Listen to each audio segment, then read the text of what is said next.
Сәлеметсіздер ме, құрметті оқырмандар, 2 сыныптың қазақ тілі сабағы 111 сабақ. Бүгінгі сабақта 30-шы жаттығудан 33-шы жаттығуға дейін бірге қарастыратын боламыз. Құрметті оқырмандар, каналға тіркелуді ұмытпаңыздар, лайк басыңыздар. Сабақтың тақырыбы дара және күрделі етістік. Етістіктерді табасыңдар, тақырыбы бойынша мәтін мазмұнын болжайсыңдар. 30-шы жаттығу тақырыбы бойынша мәтін мазмұнын болжа дейді, мәтінді оқы дейді. Торғай мен бұтақ. Бір топ торғай ұшып келіп, ағаштың басына қонды. Бұтақ басына бір торғайдан қонып еді, бір торғайға бұтақ жетпей қалды. Сонан соң бір бұтаққа екі торғайдан қонып еді, бір бұтақ артық қалды. Бұтақ нешеу, торғай нешеу? Мәтіндегі сұрақтарға жауап бер дейді. Бұл жерде бізде бұтақ 3, ал торғай 4. Етістіктерді тап дейді. Етістіктер ұшып келіп, бұл жерде күрделі етістік, қонды, дара етістік, қонып, дара етістік, жетпей қалды, күрделі етістік, артық қалды, күрделі етістік екен. Ендеше келесі жаттығуға кеттік.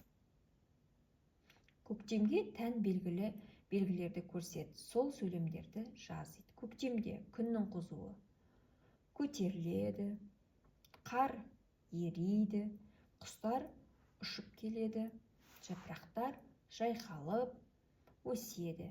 Етістіктерді дара немесе күрделі екенін айт дейді. Бұл жерде көтеріледі дегенде дара етістік, ериді дара етістік, ұшып келеді күрделі етістік, жайқалып өседі дегенде күрделі етістікке жатады екен. 32-ші жаттығуда бізде берілген етістіктерді үлгі бойынша жазып, олардың мағынасы бір-біріне қарама-қарсы екенін дәлелде дейді. Байлады, шашты, жапты, үзді, ашты, жалғады, шешті, жинады деген етістіктер тұр екен.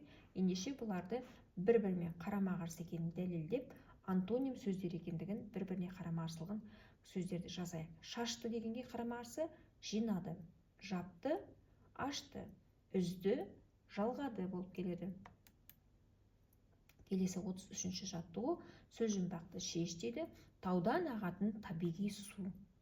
Таудан ағатын табиғи су бұлақ екен. Қарға тұқымдас ала қанатты құс. Сауысқан. Сан бізде 4. Уақытты көрсететін зат. Сағат. Мойны ұзын ірі дала құсы. Дуадақ. Домалақ, қабығы қатты, тәтті шырынды, бақша дақылы. Бұл қарбыз. Шешеуіндегі сөз дара етістік пе, әлде күрделі етістік пе? Шешеуінде шыққан сөз барады деген сөз шықты. Барады деген бізде дара етістікке жатады. Біздер етістіктер екі түрге бөлінетінін білеміз. Дара етістік және күрделі етістік. Дара етістік бізде бір сөзден тұрады, ал күрделі етістіктер екі не одан да көп сөзден тұрады алады. Біздер осы дара етістік пен күрделі етістікке қатысты жаттығулар орындап жатырмыз.